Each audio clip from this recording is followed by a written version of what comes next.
black magic from my mama. Be innovative, yeah, that's what she taught me. Create the colors, make a masterpiece. And don't you worry what them haters think. Just take your time with it. You a boss, you a queen, you a diamond. Don't you be afraid of your ego. Wear it like a promise, this is your show. This is a black girl nation, a black girl creation, a black girl song for a black girl generation. Standing in the gold of our ancestors, claim it. Got the magic flowing through our veins, you can shame it. Name a better species in the game, you can name it. Black girl nation. Our backs have a story and history on our spines. We make up the cosmos, we make us up in kind. Don't know who you mess with, you better step aside. These black girl aesthetics is spin to blow your mind. We're so divine with it. Change the game, switch up the roles, put the shine in it. And don't you be afraid of our ego. Welcome to the planet, this is our show. This is a black girl nation, a black girl creation, a black girl song for a black girl generation. Spinning in the gold of our ancestors, claim it. Got the magic flowing through our veins, you can shame it. Name a better species in the game, you can name it. Black girl nation. We live in a world where they don't want us to be alive. Sometimes it gets hard to be yourself, let alone a thrive. But this is a message to remind you who you truly are. Descending of the sun, the lightning in the stars. This is a black girl nation, black girl creation. We're lighting in the stars. Remember who you are. This is a black girl nation, black girl creation.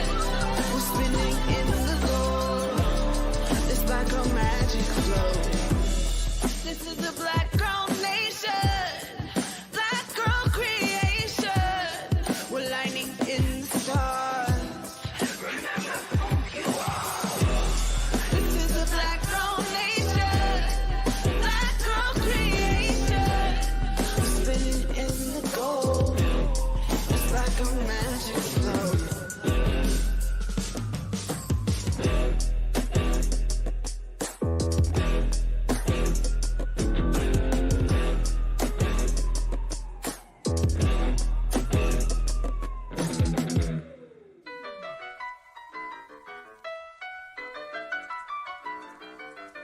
From a different continent, I packed a bag in confidence. I didn't come for compliments, oh no. A couple decades working late, 100 no's, 100 fails. That's what it takes to elevate someone.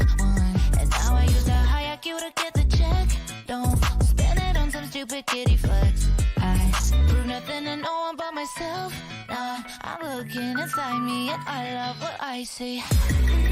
I'm a grown fucking woman and I don't give a shit what you think about me. I'ma keep it moving and I don't give a shit what you think about me.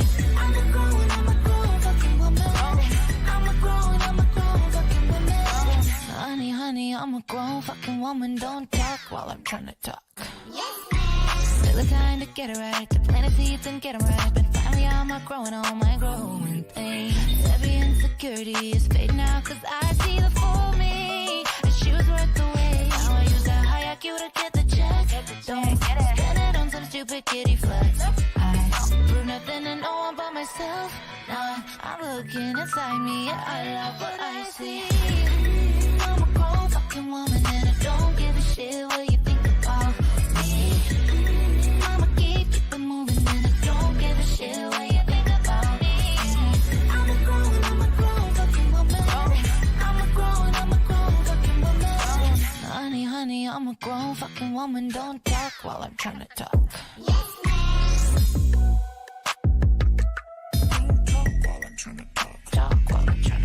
I don't bother bully, need my head 100. Got a biz of fun and hits a cutter on my own republic. I can't feel like weight on my philosophy precludes me from being a fake. Call me Draco and I slither in a McDo. Scars gouged by the double-headed ego. I'm bound when the rednecks kill my ego. Vision, I got vision, they don't see the shit I'm seeing. But in the end, that's what separates the girls from the women. I'm a grown fucking woman and I don't give a shit what you think about me.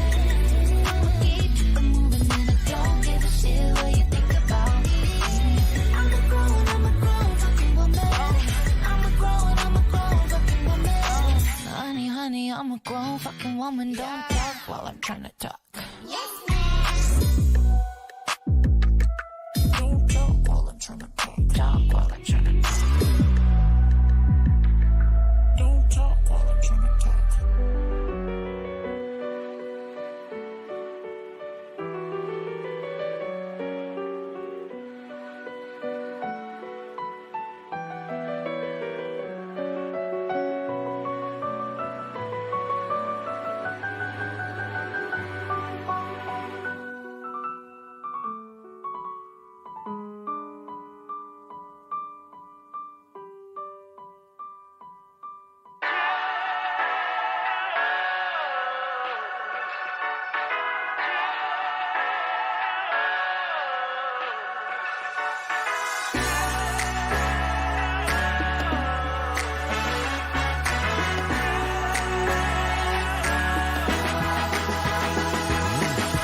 I'm the source, stay the course, start revolution.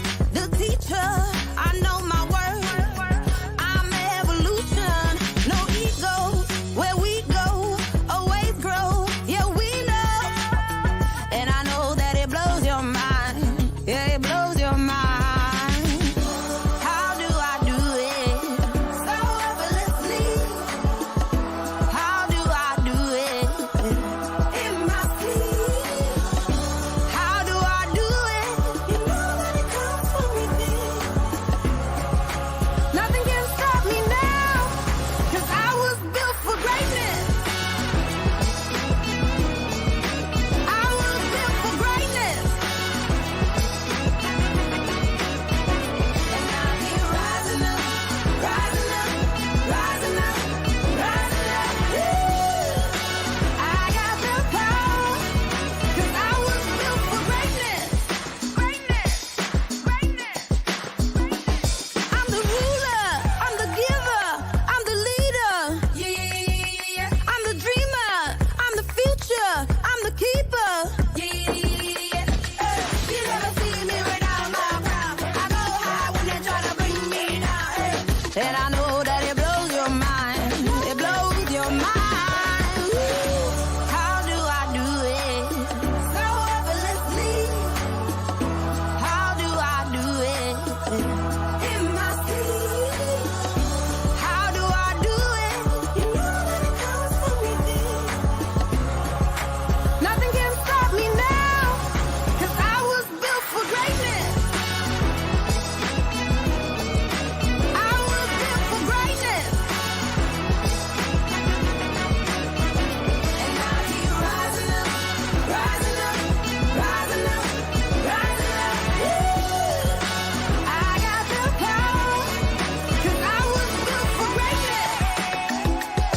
La la la la la la la la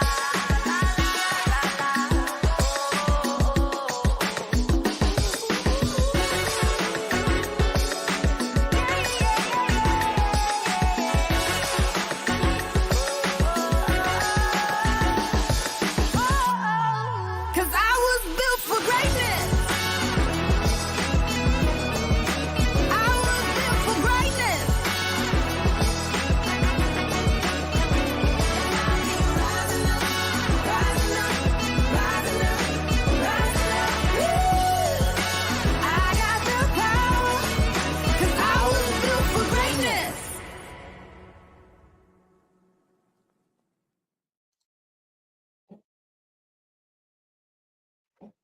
Hello.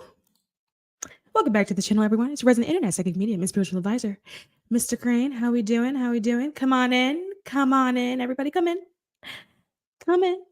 Let me know if you can hear me. Last week, you couldn't. Come on in. Take a seat. Have a seat. Everyone come on in. How you guys doing? Let me know before we get carried away whether or not you can hear me. Can you hear me? Can you see me? Am I just a mouth moving, but there's no sound coming out? Let me know. In the meantime, the rest of you can come on in. Have a seat. Have a seat. Have a seat. Hey, darling. How you doing? Sound is okay. Awesome. How you guys doing? How was your weekend? I have to figure this whole timing thing out. I have learned something about myself in this live streaming process. And I have learned that I'm uninspired by schedules. I'm just not inspired by them. And the reason why is because when I have information, I'm one of those people that in my regular life, I talk when I have something to say. And I can sit in silence for a month and it's fine. You can go 6 months without hearing from me and it's fine. But when I have something of importance to say, I'll say it, but it's only when I have something to say. I don't like talking prior to having something to say. Oh, it's good to see you too. And yeah, I don't know why I'm like that. I just feel like my mother growing up, she said to me, you don't have to say anything. She would teach me this. You don't have to say everything. Because when I was younger, I said everything. She would say, you don't have to do that. You don't have to say everything because your character will speak for itself. You don't have to talk too much. The few things that you say, as long as you're saying things of substance, people will grow to learn to trust those few things that you say. And there's a quality to the information that you share when there's thought behind what you're sharing and when you're sharing it. If you're someone that's just talking, people then think of you as someone that's just talking all the time. But if you are someone that shows up, you say what you have to say, and then you go about your business, people eventually learn to sort of trust that information because they're well, that person didn't have anything to say, they wouldn't be saying anything. And she also taught me too that your skill set will speak for itself. Your talent will speak for yourself. That when you're someone that's look at me, look at all my talents, look what I can do, that annoys people. And so she taught me as a kid, don't do that because, not to toot my own horn or anything like that, but I think I was considerably more talented than a lot of those kids that I went to school with. And she would say, they know. Everyone's aware, everyone knows. Now, whether or not people tell you that they're aware of you is something that's completely different. But if you know, they know, because typically they will see you before you see yourself.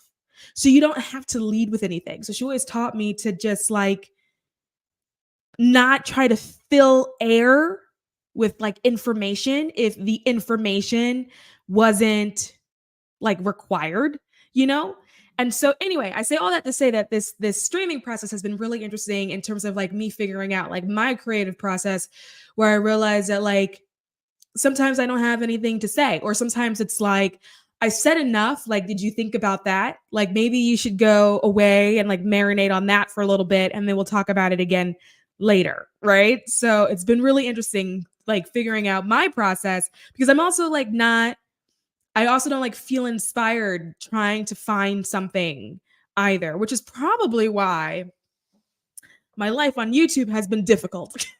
Because if I was someone that could just talk, oh my God, I would do all of the trending topics and do all of the trending videos, but I just have no interest. I'm not inspired by any of that. So I don't do it. Oh, I spilled my tea. Today, we're going with an Earl Grey vanilla latte. Oh, you can't see that. It's an Earl Grey vanilla latte. It's cute. I found it in the store, and I just wanted to try it. And so I've been drinking it. It's cute. Anyway, how was your weekend? My weekend, can I tell you about it? My weekend... Was my weekend okay? My weekend was fine. I didn't have any problem. The only thing is, it was a lot of storms here. Oh, London fog. Oh, we had a lot of storms, a lot of thunderstorms. Valerie says, hi, just wanted to say thank you for your lives and videos. They have genuinely helped me in my life and my growth. You've made such an impact, and wanted to show you some appreciation. I really appreciate that. Thank you. Thank you, Valerie. Thank you. And that's helpful, actually, because sometimes, because it's the internet and I'm literally in a room talking to myself right now, it feels like I'm talking into a void. And sometimes you don't know where things are going or if it's landing. And so I do really appreciate that. Thank you. I appreciate that. I really do. I really, really do. Feedback is helpful. Thank you. This weekend was storming where I was. A lot of lightning, a lot of thunder. And then I had a moment on Saturday at like 4:00 where I was like, I'm not going to let it stop me. Because I was like, if I did, because I was going to stay home because the weather was awful. But then I was like, but then I'm going to be mad and resentful that I didn't get to like live out my Saturday. So at 4:00, I said to the husband, put your clothes on. We're going out. And he was like, what? And I was like, no, we're going to do something because this is ridiculous. So I ended up at a Barnes and Noble, which was then extra funny because when I got to the Barnes and Noble, the power was out because that was how much rain was happening. That was how much lightning and thundering was happening, that like the Barnes and Noble and the shopping plaza that it was in, all of their lights were out. The bookstore's light was out. All of the restaurants that was in the same plaza, the lights were out. The traffic signals, all of them were out. And I was like, we're doing this. I don't care. Like, I'm gonna have my life. And so yeah, we did it. I waited for the lights to come back on, and they did. They came back. I mean, it stormed so bad that the sensor in my car went out. It was like, we don't know if you have a blinker. And then I had a little like notification on the dash that was like, you should probably check that out. But then when the weather cleared up, so did the sensor. It's really weird. Like these newer cars, they've got all of this technology in it, but like one thing knocks the technology out. Then you have to restart the car and it's like rebooting a computer. Anyway, so I went to Barnes and Noble and I got a lot of books because I'm on this kick now where I'm like trying to like, I don't know, retrain my mind, I guess is what I'm trying to do. My attention span is really low. It's very hard to finish a book, but I do love stories. And so I was like, well, that's probably because you studied a lot and you got sick of reading. So you may just have to like retrain your mind. So that is actually what I'm in the process of doing, retraining my mind and retraining myself because I want to read. So I want to show you what I got. So the first book I got, not happy about it. We're returning this baby. Okay. It's called Credence. I got it because it was trending on TikTok and it was trending because it said it was a spicy book. And I thought, we're grown, we're adults. I like spicy. So I want to check that out. And then I opened it and literally the first page, and I probably honestly should have did this in Barnes and Noble, but I didn't do it. The first page is a trigger warning. And it's like misogynistic behavior, power imbalance, harassment, violence, suicide. So child, this is going back tomorrow. I don't read those things. I like peace and I don't want to be like doing a hobby or a fun activity and I'm like actively triggered. That doesn't work for me. So this is going back tomorrow. That's not going to work. I thought it was spicy, but it's not my kind of spicy. Okay. So Barnes and Noble is great. I love Barnes and Noble. But then this thing happened. I found a Myrtle and I didn't know Myrtles existed. And this is only volume 1 and there's like 3 volumes. So if any of you like Sudoku, this is like Sudoku on like crack. It is murder mystery solving in the form of Sudoku. So if you like puzzles, you would probably like this. I do these in bed every night since this weekend. It's really interesting. I also got this book, Nightbane. So, huge fantasy fan. I like adult fantasy. Give me a dragon. Give me magical powers. I like that stuff.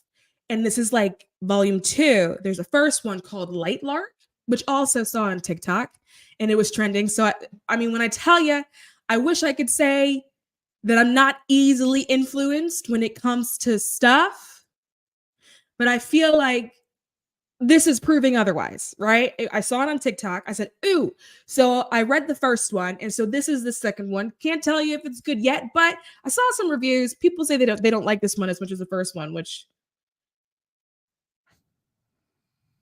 we'll see how that will work. Maybe I like it. I mean, I don't. And then the last book I got was You Can Heal Your Life by Louise Hay. Now this is like new thought, metaphysical. This is like our kind of subjective book. Now, I just got it. It arrived today. So I can't tell you anything about it. other than it says that it can heal your life, which made it interesting. Now, do I feel like my life needs healing? Not particularly, but I was just intrigued. For some reason, when it comes to Louise Hay, I have been really like drawn to her recently. So I've just been like, I just want to hear what she's talking about. I want to hear what she's saying. And apparently she has a couple books, and I was like, okay, cool. And the reason why was because I saw a random video of her on YouTube. I think it was just a clip, maybe Instagram, I don't remember. And she was talking about how she ended up writing her first book, and how her first book was a fluke, but it was like her introduction into like her spiritual life, and how when she accepted it, her whole life shifted. And I just found that fascinating. And she was talking about how she had like this at the time, like a new age thought. This, I think in our day and age, it's very sort of like run in the mill spirituality. But for her at the time, she said that it was just like a new thing. And essentially being that like you control your life by the choices that you make, and that you can make higher choices if you want to make them, but you have to be the one making them. And so she like wrote it down, and she showed a friend, and the friend was like, oh, that's cool. You should turn it into a pamphlet. Right. So this tells you how long ago that was. I think she wrote it in like the 70s, right? Did she write it in the 70s? I feel like it would probably say in the publishing.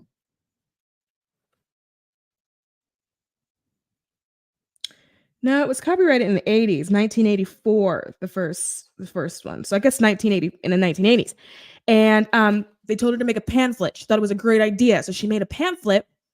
And she said that when she went to go print the pamphlet, there was a deal that if you printed like a certain amount, you can get like 5,000 copies. And if you print 5,000 copies, it like reduced the price. And she said that she saw that and she was like, oh, that's a great deal. And so she got it. And then she ended up with 5,000 copies of this pamphlet, right? And someone said to her, well, what are you going to do with all of that? And she was just like, I don't know. It just sounded like a good idea at the time. Like the price was good, so I bought it. She said that it took her, she said it either took her a year or 2 years to get rid of all the pamphlets to sell them. But she would just do it herself, and she would like bump into people, and she'd be like, oh, I have this pamphlet. Do you want it? Like it may have information in here that you like. And then it took about a year or two for her to like sell all of the pamphlets out. And then so she was like, I'm going to like print some more. But at that time, she had written down more information. So with overtime, with her pamphlets, she would just like add little tidbits to her pamphlets over time because she would just write more stuff. And then eventually it turned into a whole book. And then I just found that really fascinating, and it just took her life in a completely different direction. And then what I found interesting today, which for some reason I didn't connect the dots. I probably could have, but I just didn't do it. Where I realized this font looks really familiar. This right here, Hay. And I was like, is that Hay House? And so I Googled Hay House, and I was like, holy crap. I didn't know that that was her publishing house, Hay House. Now, for those of you that don't know, like Hay House is like, I think the sort of biggest like metaphysical, spirituality publisher. They're the ones that publish like all the oracle decks and stuff like that. They're huge. I don't know if they're the biggest, but they're definitely probably the most known and the most popular, because a lot of their authors are the big names, like the Deepak Chopra, Ayanna Van Zandt, like names that you know of are signed to Hay House. And I was like, that's her publishing company. Who would have thought it? I didn't know. And the reason why it started was because she had her pamphlets and she printed them herself. And so she made her own publishing company for herself to print her own pamphlets. And she called it Hay House. And she's passed on, but like now Hay House is this big publishing house for this kind of content. And I was like, whoa, how cool is that? So anyway, there's absolutely no reason I shared that with you other than the fact that like I found it exciting. And so I needed to share it with somebody. So like that was history, I guess. So those are the books that I got. And then I also have some books that I got to figure out what I want to do with. Like, am I going to like toss them? And then one of them is this one. So this was one of the books a few lives ago. I showed you like the stack of books that I got from like this one monk, right? I made like this donation to like this monastery, and then they like gave me a stack of books and they were like, you should read this. And it's like a bunch of spiritual text. And so I was like, okay, cool, I'll read it. But I have now tapped out. And the reason why I've now tapped out is because I have lost respect for the person that was teaching. Now, how did we get there? So this is the guy, right? And apparently, he's actually well respected and like he's like the pioneer in like this area of teaching when it comes to like Krishna consciousness, it's called. Like he's the guy, right? Like this is the guy you want, right? But one thing I've always had an issue with when it comes to anything spiritual or like religious leaning is that once I sense hypocrisy, I'm no longer interested. And that's how I was as a child. Like I remember like 6 years old being dragged to church and then going to Bible study. And then they were like, what the Genesis? It was like literally page 1, the first book. I was like, this is some shit. Like I was like, you're telling me 7 days, seriously, 6 days, and then the 7th day was rest. Are you kidding? And I remember at 6 years old being like, this doesn't resonate. And so I've always been like this. And so I was really interested in it because I was like, I just want to understand the perspective. But then I found out that this guy is super, I mean, he's just riding for the patriarchy. And things like that is really hard for me to get down with.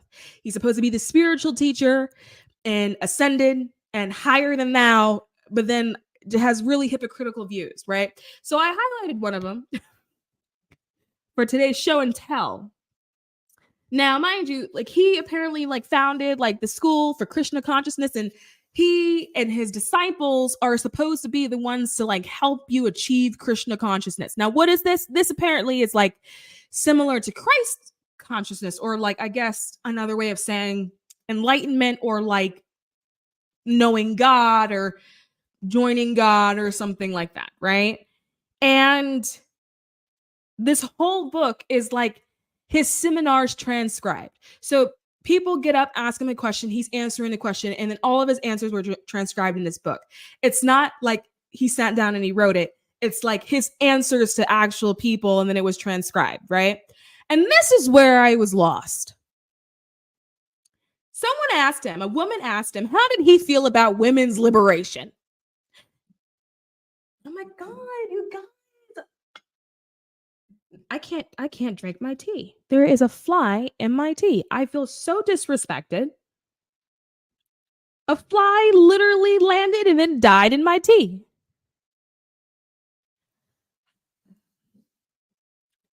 It's probably because I was about to start talking shit. It's my pre-karma. Okay. So the question is, how do you feel about women's liberation? I hope you're sitting. Please sit down. You should sit.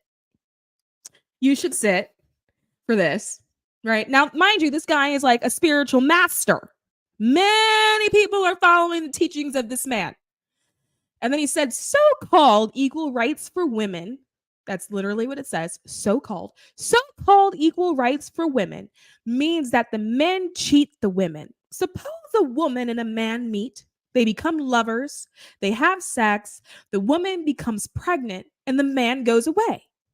The woman has to take charge of the child and beg alms from the government, or else she kills the child by having an abortion. Because surely there wouldn't be another answer. This is the woman's independence. In India, although a woman may be poverty-stricken, she stays under the care of her husband, and he takes responsibility for her. When she becomes pregnant, she is not forced to kill the child or maintain him by begging.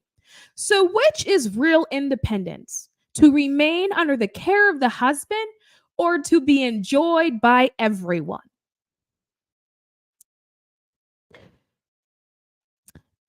So I have several issues with this, right? One thing is, we should feel like it's acceptable as women to be under the care of a man who has us in poverty. We should be cool with that. The other thing I have an issue with is why does women's liberation have anything to do with being enjoyed by everyone? So I'm just and my other question is, if a woman is pregnant, why is it assumed that the man is immediately leaving? And if he does, why is it assumed that the woman's first choice or thought is abortion? Regardless of what she does, why is that here? And why is independence the option between either A, being under the care of a man who may potentially have you in poverty, or being enjoyed by everyone? Why is there no consideration that like a woman is not an object to be enjoyed by everyone? And that if a woman wants her own liberation, that is the option that she's facing. And that if she doesn't have a man, that she's killing a child. And why do you say it like that? So anyway, I got here, and this was 15 pages in, and I was like, oh, he on the bullshit. But then I was like, okay, let me try to like put that to the side. It was a long time ago. The man was born in the late 1800s, like 1896. Then he died in like 1977. So it was like a different time. So I'm like, okay, hold on. Let me try not to be so judgmental. Then somebody else asked him a question saying, okay, well, like, how do we find Krishna consciousness? And then he was like, well, it's always with you. You always have it. It's not really about finding it. It's about cleansing and purifying the way you sort of think in order to be able to recognize that it's always been there. And I was like, okay, cool. I can get down with that. And then somebody else asked him a question. And then he was like, no. Me and my disciples we give you Krishna consciousness. So he went from saying, oh, everyone, this is available to everybody because everybody already has it, to then saying, oh, no, if you want it, you must come to me in my school, and me and my students will be the one to help you get it. We will impart this on you. And so I was like, this is some bullshit. So anyway, not interested. Because one thing that I have an issue with is that so much of the spiritual teaching is rooted in the male ego. It's rooted in the male ego. And I have a problem with that. And I know people don't really talk out against spiritual teachers, but I'm going to tell you something. I don't think I'm one of those people. Oh my God, that is funny that you're talking about that. I learned today that the person who founded Scent Bird is a woman who says she also channels messages from spirit guides. And some of the things she said while in a trance were, oh, well, you got to share now.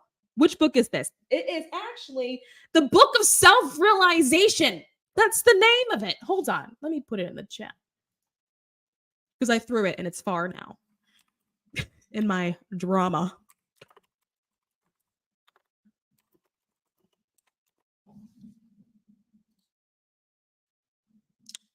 Oh, it's on Amazon. Look at that. Let me drop this in the chat.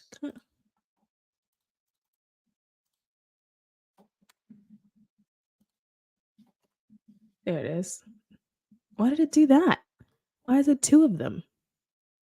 I don't want there to be two of them. All right, I'm just going to put the title, and then you can do it yourself.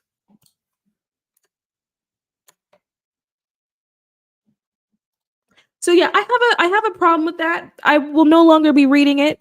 I mean, I understand that there could be other guidance in there, but I've lost respect is the problem. And once I get there, and I've always been like this since I was a child, like even in school, the moment I lose respect for a teacher because their message is not lining up, they're not doing what they said that it should be done, is the moment I'm like fully checked out. And so that's not going to work for me, because I do find that a lot of religion and even spirituality is being ruled by the male ego. And I just find it crazy, and I find it asinine. I had a whole conversation with my husband the other day where, because he comes from a very Christian family, and I just felt like being on my own bullshit. And so I was like, honey, I have a question. Why is God him? Because I just knew I wanted to start something. He was like, what? I was like, why is God him? And it came up because I had like read this like thing about like, there's like that standard prayer that's like in all the churches where it's like, what is it? Like, like, God, give me my daily bread. I don't know the exact wording of it. I can't remember. I don't feel like Googling it either. But it's essentially like, God, please give me my daily bread, right? And so I said to him, I said, literally, and what culture or civilization exists where like men know how to make bread? It just like brought up this thing in me.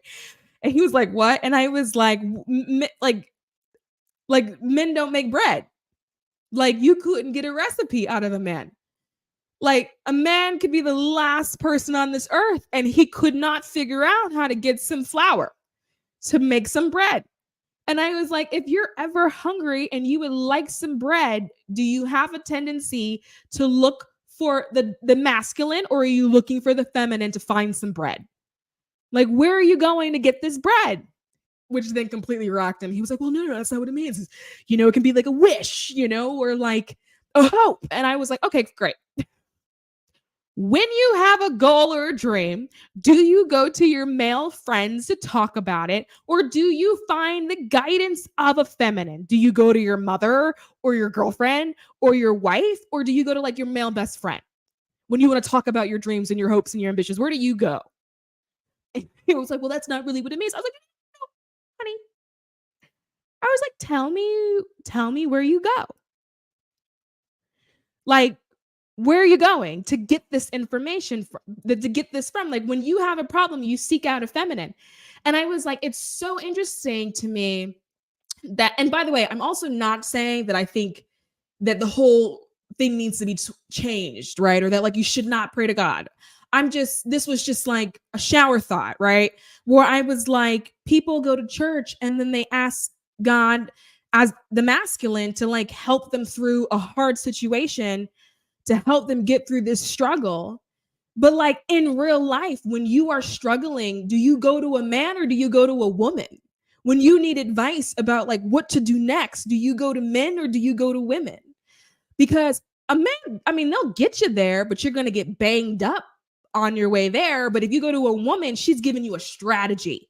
She is figuring out how to get rid of all the things that are upsetting you. She's lining up dominoes to fall in order to get you to where it is that you want to go. Like if you really want a plan and a strategy, you go to a woman, you go to your mom. For women that are married, you may toss the idea around with your husband, but you're going to your girl best friend to work out a plan.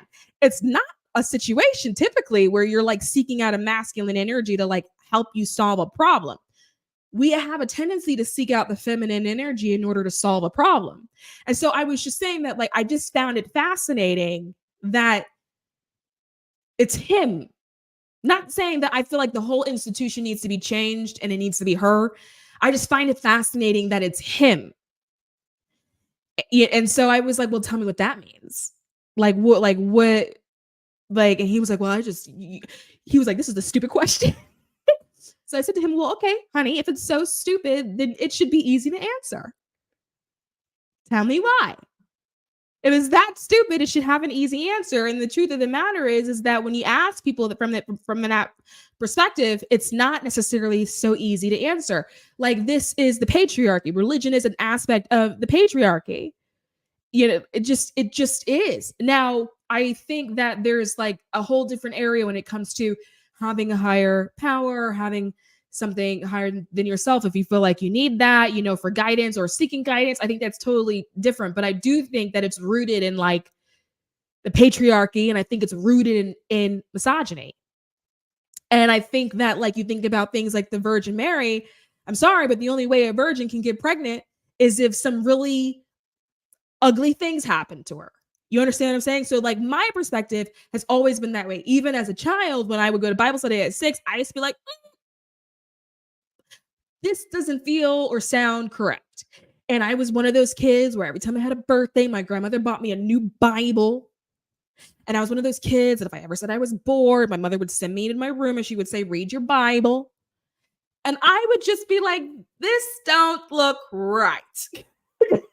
I've always been like that. So just my shower thoughts about like all of that. And I think from like this self-realization book, it all just came up and I was like, this isn't for me. And so I don't have any plans on finishing it. I may try to find like a Cliff Notes version of it.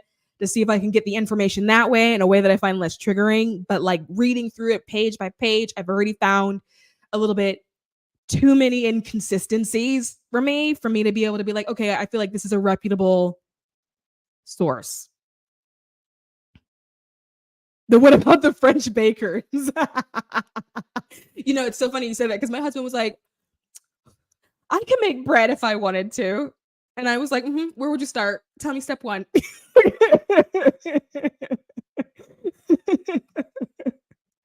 A lot of the beliefs do contradict each other and they are really disempowering. And we also have to remember too that it is an institution, right? And institutions are meant to maintain order and they are meant to control. That's the job. That's what it's supposed to do. And so I think that there are people who have faith in belief, who are honest, who get roped up by no fault of their own. It's just by the way society handles things, gets roped up in institutions that are then controlling, taking away autonomy. And yeah, I've just that just kind of rubs me the wrong way. It just rubs me a little bit wrong. I just, and then it didn't help that this weekend I also watched a documentary about this pastor who was like, I'm the man of God. It was the man of God pastor. And he was like, you cannot get to God without me. And then it was this whole thing about if you want to go to heaven, you have to go through me. If you want your family to go through heaven, you have to go through me. And I was like, see, this is just, which is a little bit too much for me over the weekend.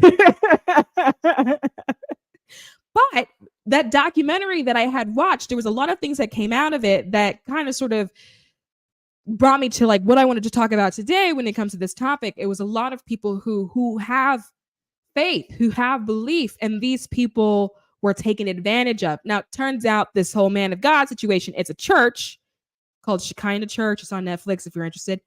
And but then now they're calling it a cult, so that explains a lot.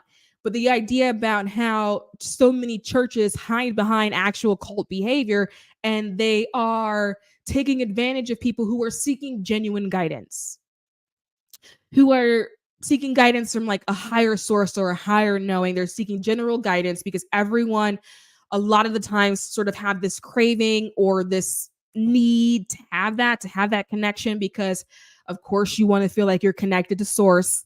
But then these people, depending on what kind of situation they're in, become really vulnerable. And then when you hear about these situations on the back end of it, after they go through all their trauma and then they come out on the other side, there's one thing that people say that is like standard across the board, which was, I knew better. And then that got me thinking. Every time in my life where I have gotten myself into some mess by no fault of my own, right? Like unintentional, like maybe I even worked extra hard to not be in mess, right? Maybe it's been a situation where I'm like, okay, that looks messy. I'm actually going to work really hard to avoid that. Or it's always been because I didn't follow what I knew. It was always because like I knew what needed to be done, what needed to be said, what needed to happen. And because I was either maybe a little bit too trusting or didn't want to rock somebody's boat, didn't say what needed to be said or do what needed to be do or act on my own knowing, it has always been the issues that I have had situations that have blown up. I'm not talking about like your run-of-the-mill daily conflict that may occur. I mean, like when my life just feels like it's on fire, it's always because I didn't do what I know needed to be done. And so I was like, how many times has this actually happened where people, and it's everywhere, right? Like spiritually, you don't follow your gut, right? You have an intuitive thought, an intuitive message.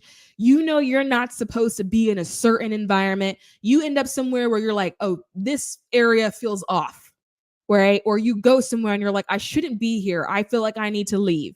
Or people show up and you're like, these people don't feel good. I should not be around these people. Yet you don't leave, walk away, remove yourself. You don't follow that knowing. You don't follow that knowing that you have that where you're at is not really a good place. Think about the times where like it just went south for you, right? Where you're like, oh crap. because you didn't follow that knowing. Or maybe you've been in a relationship with someone and you say to that person, why did you do that thing that you did?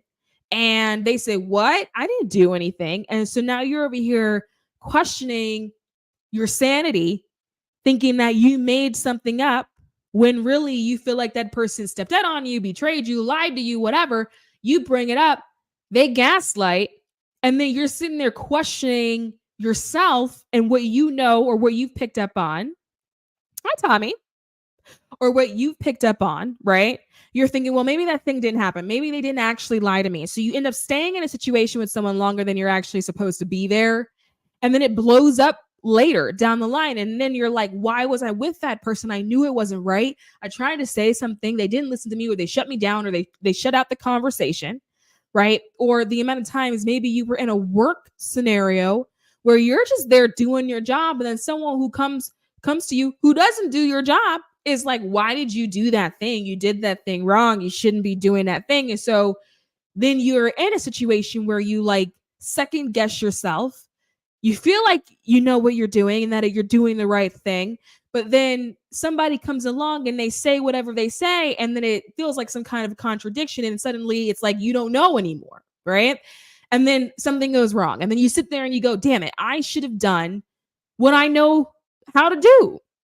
And so recently I have actually found myself in like just a period, a phase of life where I've had to regularly throughout the day take a step back and go, no, but I know this. And it's not like hugely problematic situations, right? It's a situation where I may share an idea, someone else may share an idea, I share an idea, they share an idea, and somehow, some way, I then perceive that they are contradicting what I said, right? Or maybe they're downplaying it, or they're pushing it out of the way, or whatever, and then I would then start to doubt myself. And I've had to get to a point where I've been like, no, actually, I do know this thing. I know this thing very well. And even the things that like I don't have hands-on experience with, I know the theory well enough to know the outcome. And I've had to start getting into the practice of being like, no, I know this. I know this, right? And it got me thinking to how often it comes up with people that are supposed to be closer to you, like family members, where you say something and what you're saying is being disregarded. And for whatever reason, what are you doing? The dog, sorry. The dog is dogging. But you're like, where people are second guessing you, right? Or they're disregarding you, or they are undermining you, or maybe they are not respecting what it is that you're saying because of what position you hold in the family. Maybe you're one of the younger ones, or your family is full of a lot of elders, or there's a lot of grandparents that are around.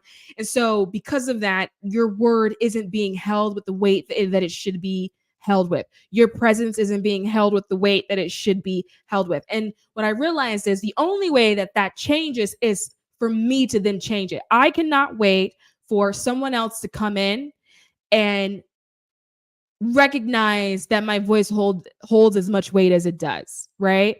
At least not in a way that benefits me, which is really interesting. I've learned because my mother taught me differently. My mother taught me as a child that I don't have to say much. And what I realized after she passed was that my mother had blocks of her own. She had a lot of like vocal blocks, like throat chakra blocks. She had a lot of blocks when it came to speaking up for herself. And then not only speaking up for herself, but then standing her ground and standing in what it was that she said and saying what she means and then meaning what she said. She had a lot of trouble with that. And so although I'm super grateful for the wisdom, because there is an element of wisdom in not needing to say everything, I also do think that some of the teachings were clouded in her own limiting beliefs of herself and her own limiting beliefs of what power she may have held. And I also think that some of those limiting beliefs have to do with the day and time in which she grew up, right? We're talking civil rights era.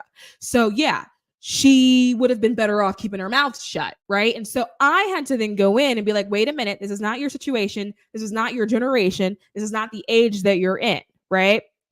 You're a little bit differently. And so figure out the part of those teachings that are wisdom, figure out the part of the teachings that is a block, and then learn how to separate the two.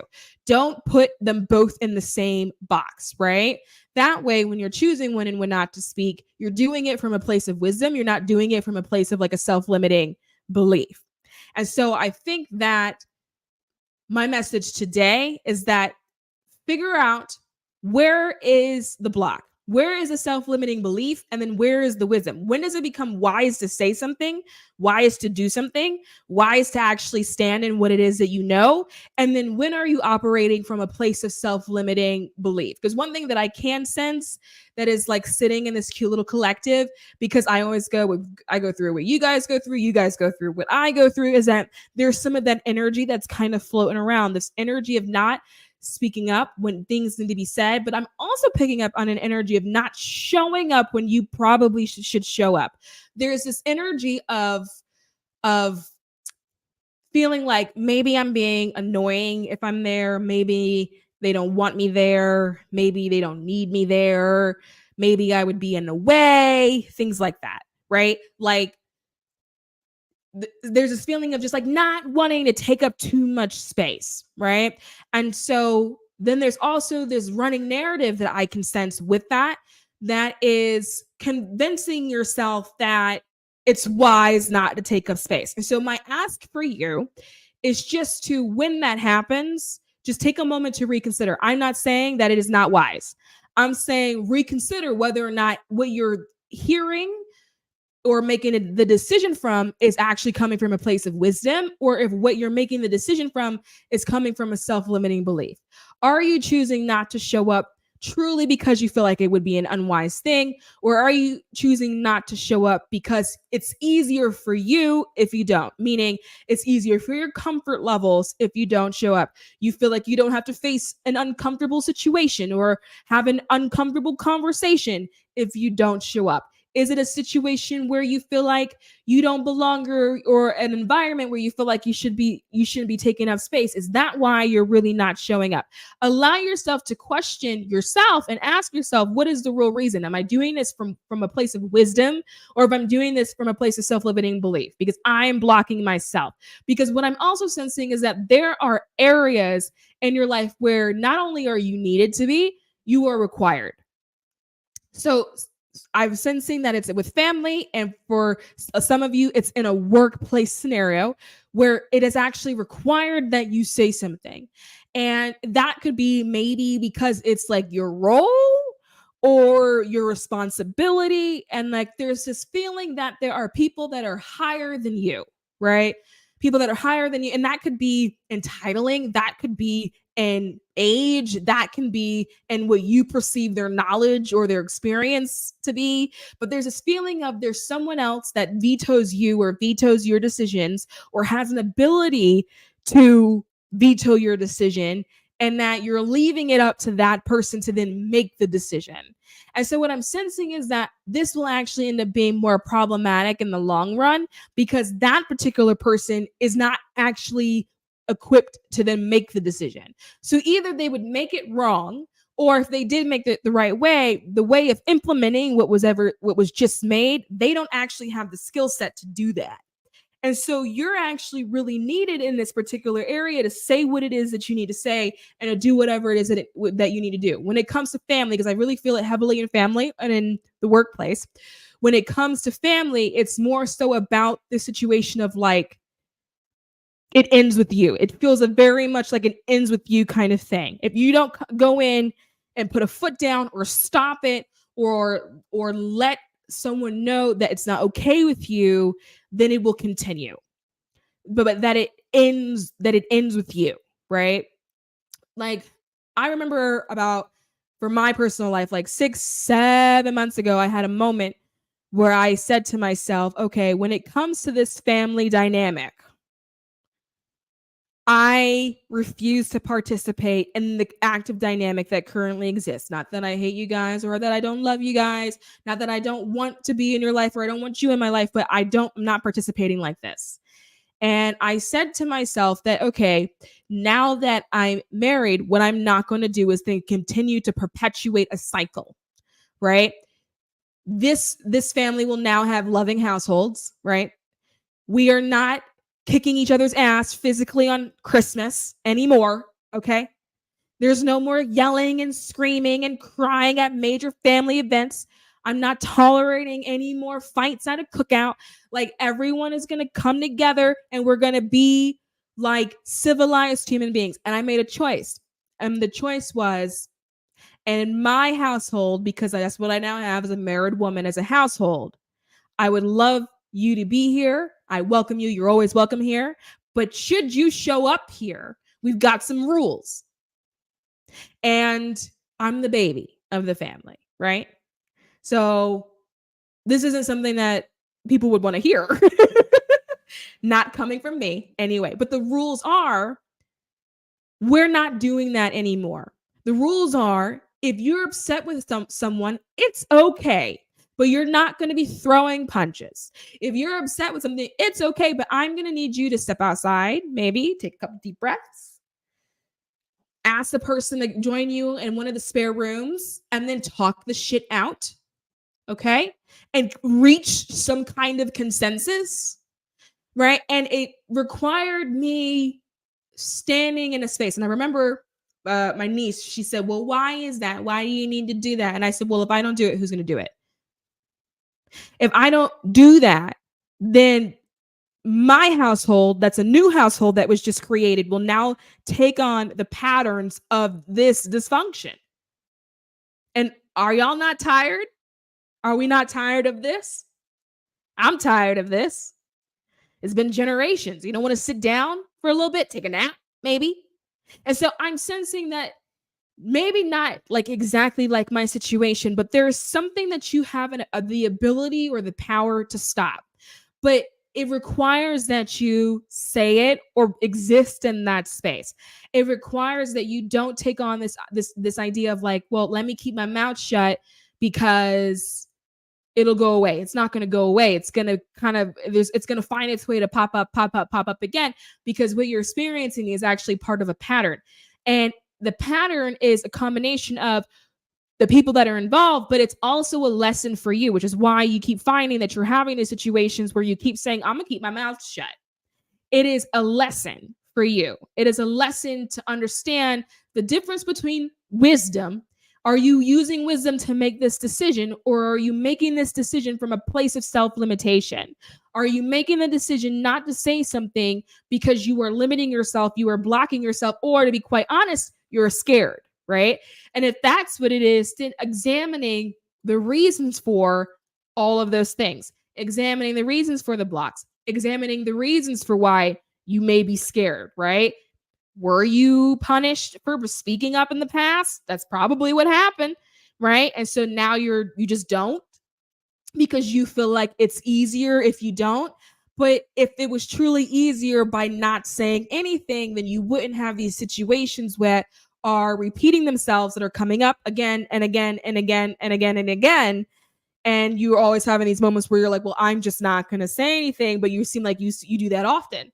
It's because some of those things are not wisdom decisions. Some of those things aren't actual situations that you should not be talking in. Some of those situations are patterns that are repeating themselves, giving you an opportunity to make a new choice, giving you an opportunity to learn and then close out that lesson, giving you an opportunity to learn how to use your voice. Because the one thing with voice is that you have to find it. Right? You have to find your voice. Most people have to find it. There are some people that are super fortunate that have it, and they've always had it. They had it as a child. Maybe people tried to get them to shut it off, but they didn't. They always kept it. They've always had their voice, right? But most people actually have to find the voice. And when you are in the process of finding your voice, you are going to be presented with a lot of lessons and a lot of opportunity in order to find that voice, in order to be able to use it, because your voice is a tool. Your voice box is your manifestation center. Your mouth is your manifestation center. And so it's important that you learn how to actually use the tool that you're given. Now, why is it a manifestation center? How is it a manifestation center? There aren't a lot of holes in your body. Okay? You got two main holes in the body.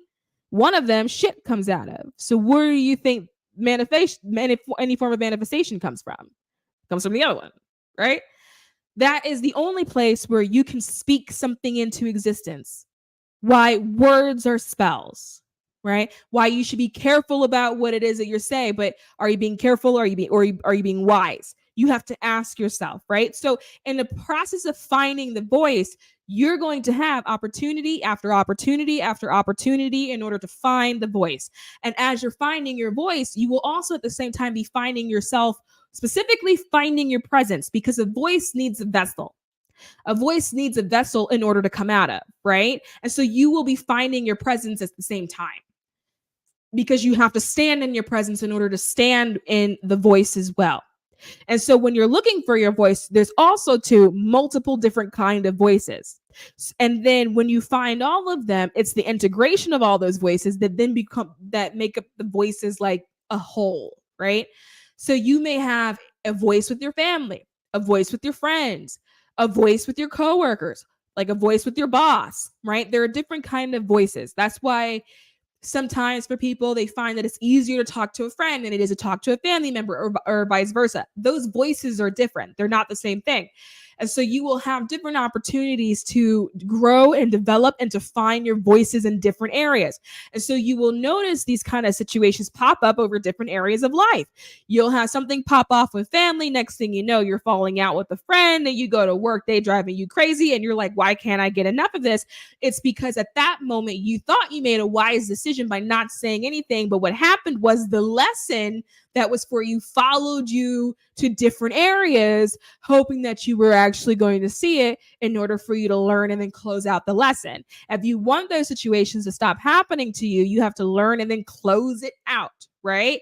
But that requires you to step into the process of allowing yourself to find the voice, because once you find the voice and you can use your voice, you start to get more things, because it's easier to say what it is that you want and then to stand in that, to stand in your presence, which is holding the voice to begin with, right? Your body, your vessel is where the voice is coming out of. That is your presence. So you got to stand in your presence in order for the voice itself to have a home. And so when people are looking for the voice, there's a lot of different challenges. It's more than just saying what's on your mind. It is then overcoming the anxiety that's existing in the body, right? So your presence, overcoming the anxiety or the stress that's existing in the body in order to say whatever it is that you feel like you need to say, right? So it's like doing two things at one time. It's more than just saying something. It's more than just speaking up when things need to be said, right? Which is why it's so difficult. That's why someone can say, well, why didn't you say anything? And you're like, yeah, it's not that easy. It's because there is multiple factors that are weighing in on the process of actually finding the voice. And that's because the voice is so valuable. It's one of the most important things that you can actually have in terms of having your own autonomy and living within your own self-empowerment. You have to be able to use your voice, but use it effectively as a tool, right? It can bring things into you. It can push things away from you, depending on how you use it and what you're saying, and whether or not you're actually using discernment and wisdom that you're actually telling yourself that you're actually using. Or is it a different situation where like you're not speaking up because you're actually like high key afraid to say something because you think there are going to be some ramifications if you do.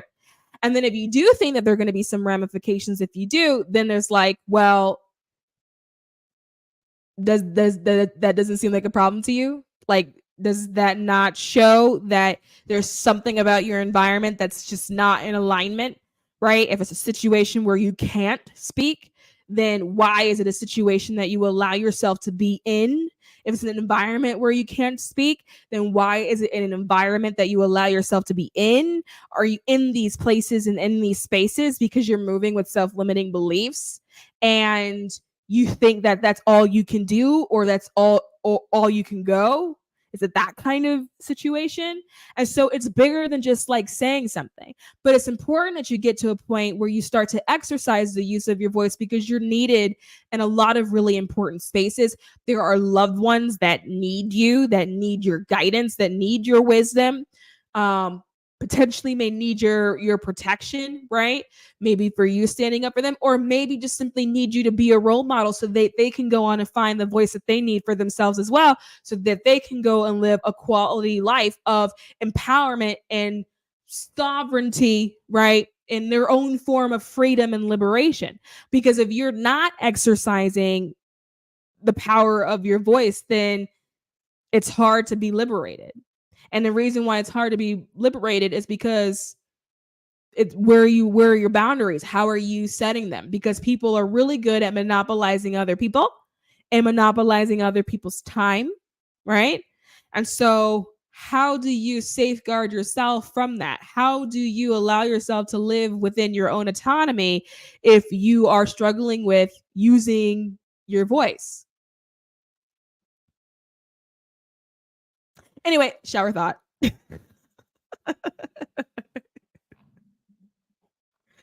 Yeah, so that was what I wanted to talk to you guys about.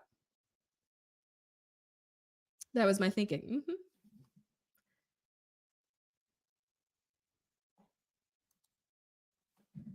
Is that something that resonates, that makes sense? Is there something that needs to be further explained?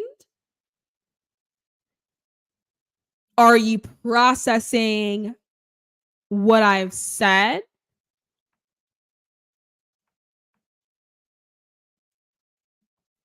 Do you have any questions about what I've said, either now or even in the past? Or questions in general?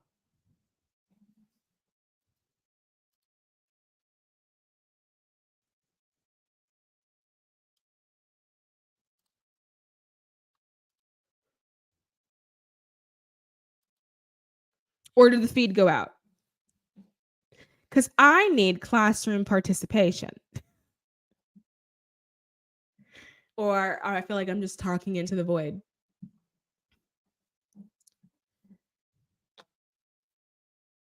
You know, if you close out a cycle, if you stop experiencing it,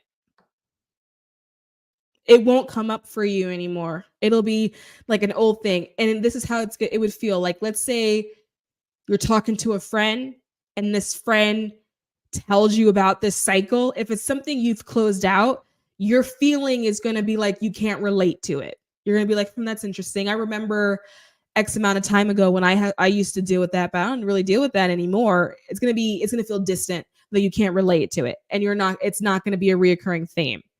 But if it's a situation where something happens and you're like, ugh, I don't feel like dealing with this again, or ugh, again, the moment you feel the word again come up, then it's a cycle, and that you're still in. Makes sense and absolutely resonates. I had a reading over a month ago and she was telling me the same thing, claim my power. And my grandmother had to give theirs up, but I don't have to. Absolutely. Absolutely. And then also, like I know I've gone through understanding my mother and my grandmother more, understanding that like the things that were taught to me at that time was wisdom of the time. They are from a different day and age, and what they said and did was self-preservation for that day and age.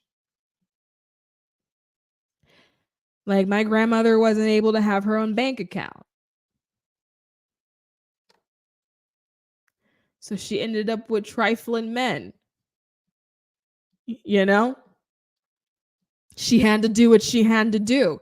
And so that life experience will get passed down in her teachings to her children, my mother, her grandchildren, me. It'll impact the teachings my mother gives me because she was taught by her mother. It has a huge impact. And so it's about figuring out what part of the wisdom is still relevant for today. Because not all of it's relevant anymore. Some of it's timeless, but it's about figuring out which pieces are the timeless wisdom and which pieces are no longer relevant for this particular day and age. Feeling like it's necessary for me to take up space has been a big topic that's been surrounding me lately. So I've been pressing myself to be more present with the things I know and do to share it. Ooh. Oh, that gave me goosebumps. But you can do it. And it's, it's a practice. It's an exercise. Remember, like a belief system is a practice thought. So if your practice thought is to be small, then when you're changing that belief system, you have to then practice to be big. And the thing is, it's just that you've practiced being small longer than you've practiced being big. And so because of that, it's going to feel like you're like pushing yourself, right? Because right now the scales look like this, right? And so you're going to have to balance them back out. And that may take a little bit of time, but that's okay. I'm so proud of you for pushing yourself forward to be more present with the things that you know, because that's difficult, especially when you are in the practice of not being that way, or in the practice of watching other people around you that you love or admire not being that way as well.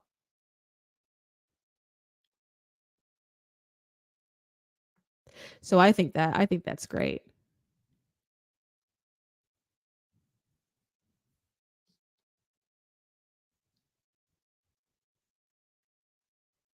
I remember my journey with presence has been, well, it's been, well, it's still one in development, right? It's a lot better than it used to be, but I remember being working very hard to try to be invisible. I used to say this thing like, I don't want people to know that I'm here. I don't even want to be seen. I want to show up, do my work, get my check. I want to go home. And then when I was in school, it was the same thing. I would show up and then I would always sit in the back corner of the classroom. I didn't want to make a fuss. I didn't want to be noticed. I just wanted to be left alone. And I wanted, it was also rooted to in not wanting to accidentally offend somebody. And I think where that came from was as a child, I was always offending people by which felt like honestly just existing. Like I remember being a kid pissing adults off. Like I would be playing and I would just sense annoyance from them. Or I would like, I don't know, just I had a lot of bullies as a kid, you know. I remember being in school and hating lunchtime, trying to hide because after lunch there was recess and people would throw rocks at my head and that was their recess. So they would all gather as a group and pick out rocks and I would spend my recess running from them trying to find places to hide because they would throw rocks at my head. And I remember that time in my life being so happy that it was always cold because I used to wear a padded jacket and I could put the hood on my head. And it was like padding from rocks. And so I was always people, I don't know why to this day. I don't know why I remember like, I don't know, I would have like, I remember this one time being in third grade and like I had this one teacher, right? Which who like if other kids like would find math mistakes and we were doing like multiplication and shit like that and division, she would praise them. But if I found a mistake, I would be accused as like, oh, so you think you're better than me? You think you know it all? I mean, it's been crazy things. Like when I first entered the workforce, um, the women hated me. They absolutely hated me. They hated what they perceived to be my access to like certain people. I remember having a boss one time coming to me going, and she like pulled me into like a back closet and was like, I'm so sorry to tell you this. I can't stop it, but these women are going after your neck. And I was like, what did I do? She was like, I don't even know. She was like, but they are having side team meetings without you and you're a part of the team figuring out, and they would talk about what I said to them. In the meetings, it would be like, well, what did she say to you today? Well, how did she say it to you today? And then they had notes like, did she smile at you today? And I only know this because obviously when the whole thing blew up, it all came out, right?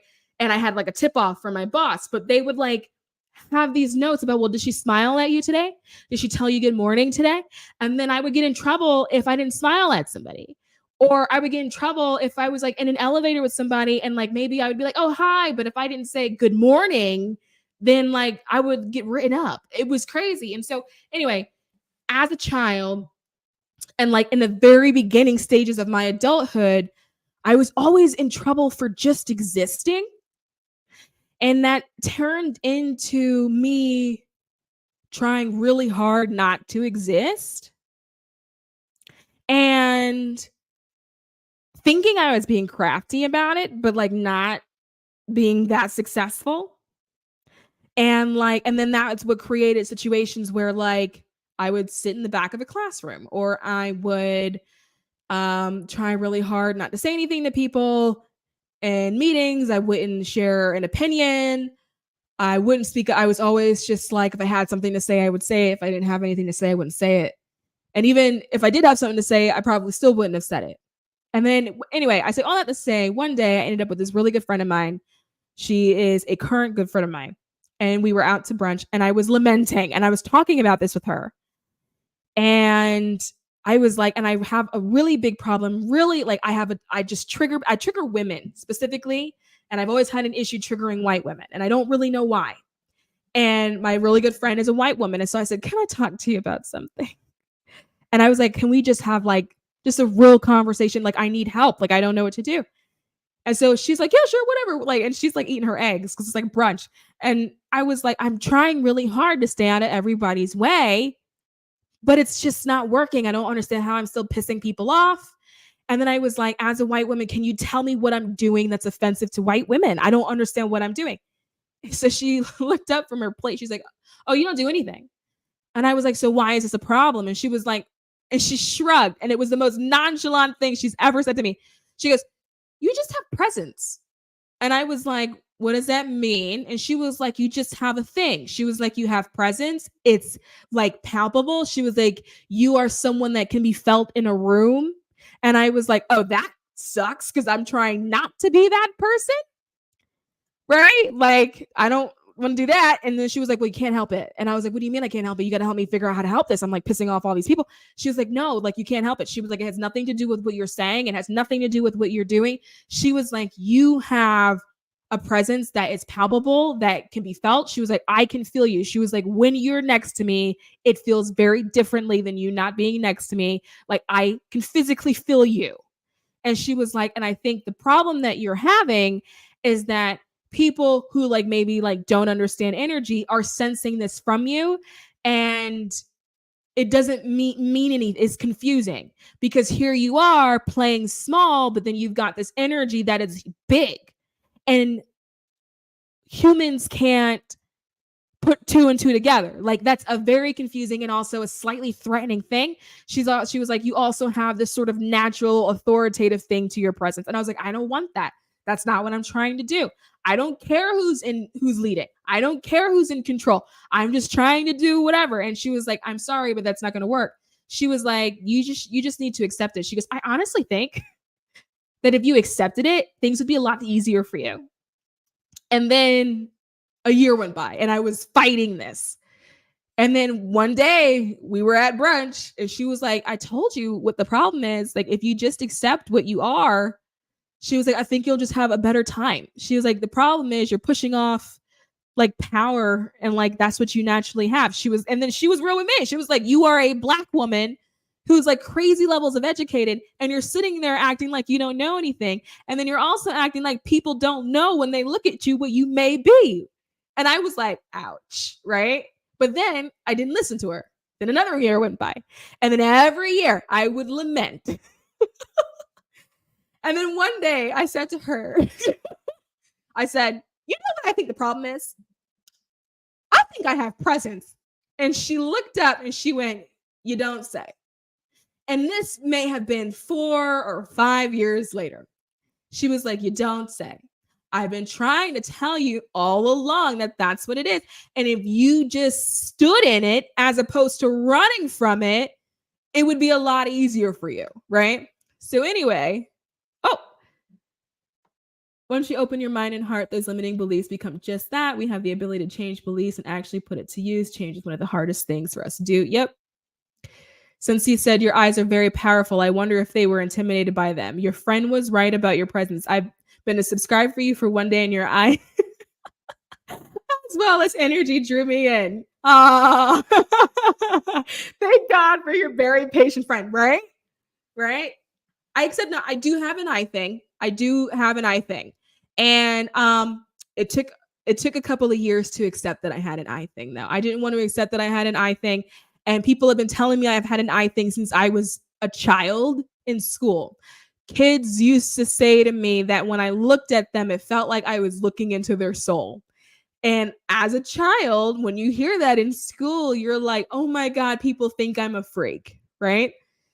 And so it was part of the process of accepting that I have an eye thing, that it kind of sort of is like it zooms in. I don't know why, but it is what it is, you know? But it was a journey. When I tell you, it was a minute before I just got to the point where I had to accept that, okay, so maybe I have an energy. And then after I got there, it turned into, well, what am I going to do with it? Like, obviously, being small isn't helping. It's actually making problems worse. So what would happen if I, on my own, actively used it? What could I do with that if I used it? Then that was a journey, because I had to learn how to use it. And so that was weird, because I think it still threw the energy off. So I'm trying to use it, but in somewhat in a bit of an imposter syndrome kind of thing way. And I think energetically people picked up on that. I don't think that people were consciously aware of what was going on, but I think on an energetic level, I think what they were getting from me didn't match what they were feeling from me. And I think, well, now I know it rubs people the wrong way. And like thinking about it, I can see why that would rub something the wrong way, because you're getting something that you're not expecting to get from me. And in a weird way, it makes people more comfortable to get what they think they're going to get, versus it being the opposite. Then they can't read you. They don't know what box to put you in. They don't know what you're doing, you know, different things like that. And so, yeah, but I've had a journey figuring this out, figuring out how to use it, and then also being okay with that being how I am perceived. Like, that is a journey. Like, when you're standing in your presence, understanding that like in my mind, I'm just like someone who has created a beautiful imagination world that I live in all the time. And I come out of it every once in a while to do something, but then I go back into it and I'm there like 90% of the time. And I'm just a girl that like likes shopping, you know, and binge watching Netflix. And in my mind, I'm just like me, you know? But then it's coming to terms with the perception of you is maybe a little bit different than what you perceive yourself to be. How other people perceive you is also a thing. But that also, even if it's different, that it's okay. Like, I had to get to a point where I was like, okay, that's okay. That's okay. Now, the good news is when I finally got to the point where I started to accept the presence, I then started to pursue opportunities that aligned with the presence, as well as pursue jobs that aligned with the presence. And what I found was that it was easier to get those opportunities. And then it was also easier to get those jobs, because it's almost like it was expected. Like, people expected that the 2 and 2 go together. And so it just worked that way. But when I wasn't accepting of it, I had a lot of resistance everywhere. Even in my like relationships, romantic relationships, like I had to accept that I had it in romantic relationships because it's a natural thing. It's just me. It's just like my energetic signature. But that men, well, I mean, it scared them off, right? Or it would be like, oh, I think I'm an alpha male, but like I met you and now I'm not. And I just feel so emasculated. It was like those kind of situations. And so I had to accept that I had it in like romantic spaces. And then when I finally did, because I fought that for a really long time, I was like, no, I'm going to be soft. So I would do this thing where I would try to downplay like who I was. I would downplay my background. I would downplay what I know, where I've been, where I've come from. And to be quite honest with you, I think I downplayed it so much that I probably was lying. You probably weren't actually dating me. You're dating whatever caricature I came up with.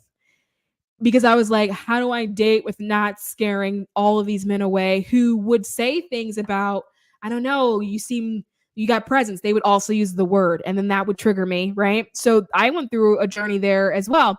And then eventually I was like, okay, what if I changed that tactic and then started dating men who like to be.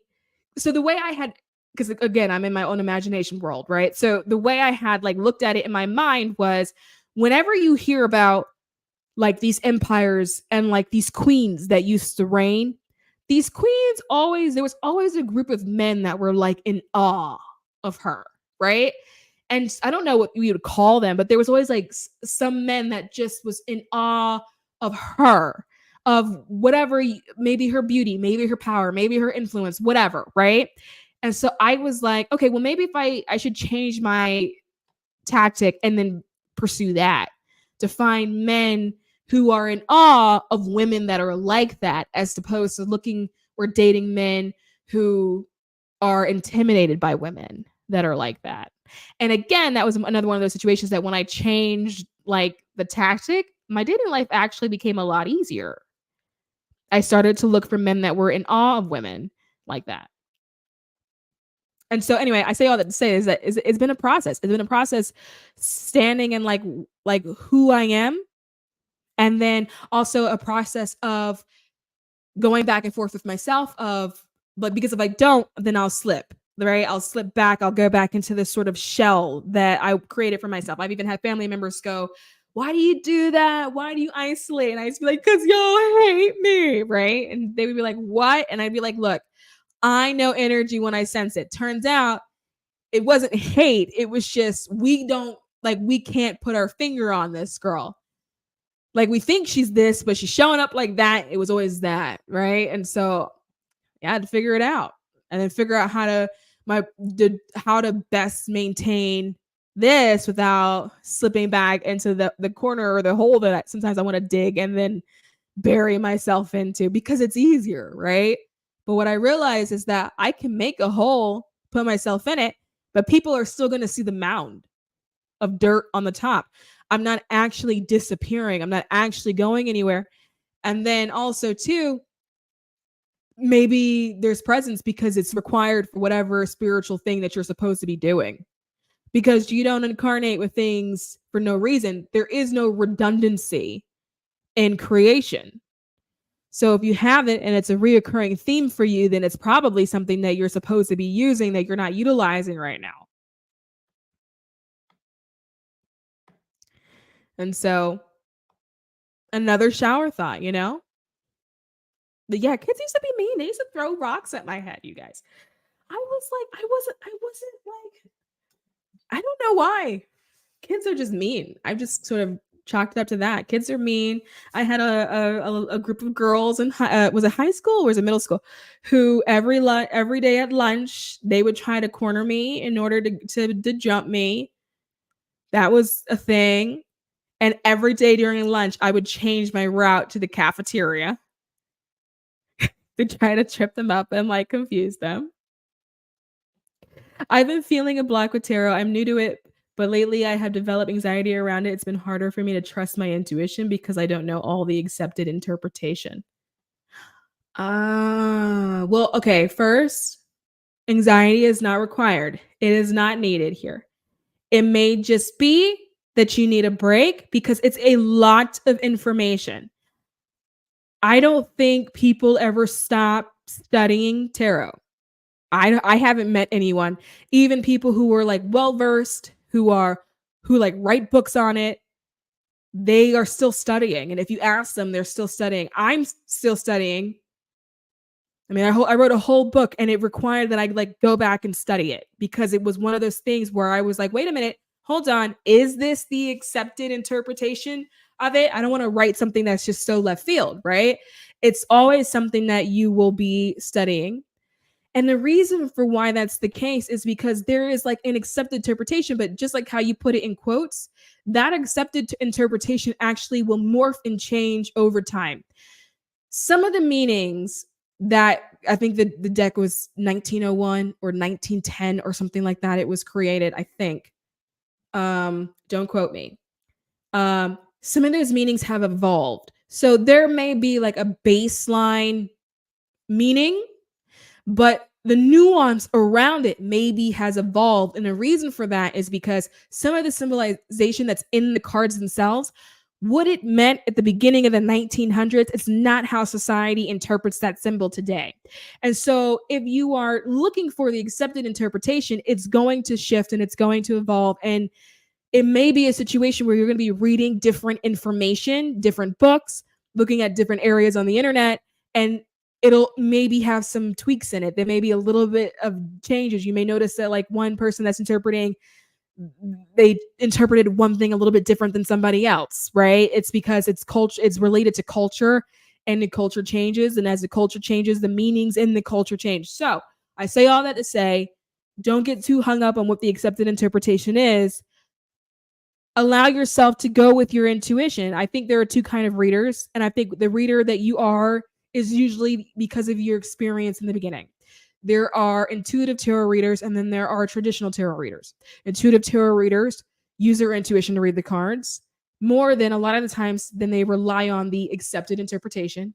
And then you have the traditional tarot readers who use the accepted interpretation, right? As opposed to either using their intuition or they lean on the interpretation more than their intuition.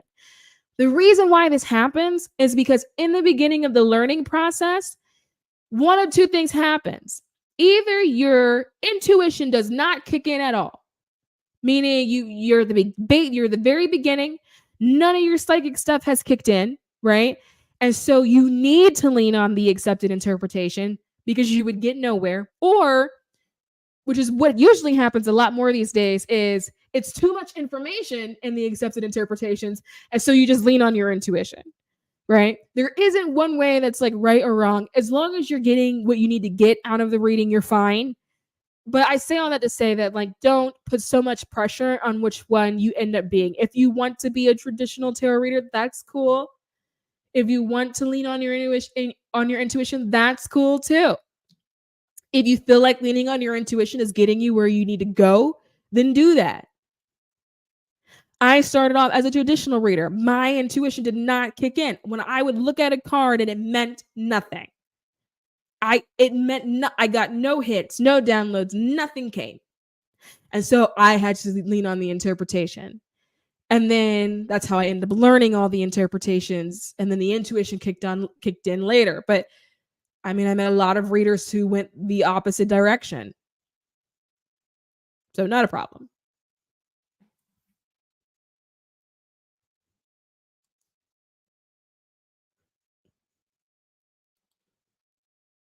Anyway, guys, it is getting late over here. If there are no more questions, I'm going to send you all to bed. Just be an intuitive. Give yourself permission to just be what you are. Just be an intuitive. I mean, I always say, look, it's tarot cards. Let's not take ourselves too seriously. Okay? Right? Sometimes I get nothing and it's just academic, and sometimes it's like a story. Yeah. When I first started, it was a very academic experience for me. Very academic. It was very like, this is what this book says, and let me analyze this symbol, and then let me do a quick analyzation of this symbol, and then let me put them together, and then like if I do that and deductive reasoning and carry the one, and then I would come up with something. I did it meant nothing. The intuition, there was nothing that was coming through. There was no, I saw nothing. I saw nothing. It had to be a super sterile academic process for me.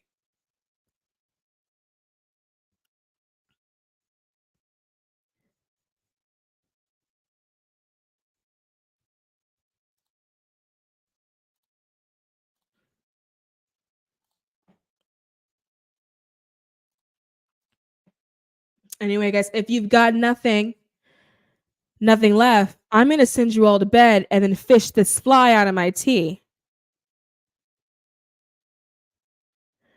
And then I will see you guys next time. Good night, guys.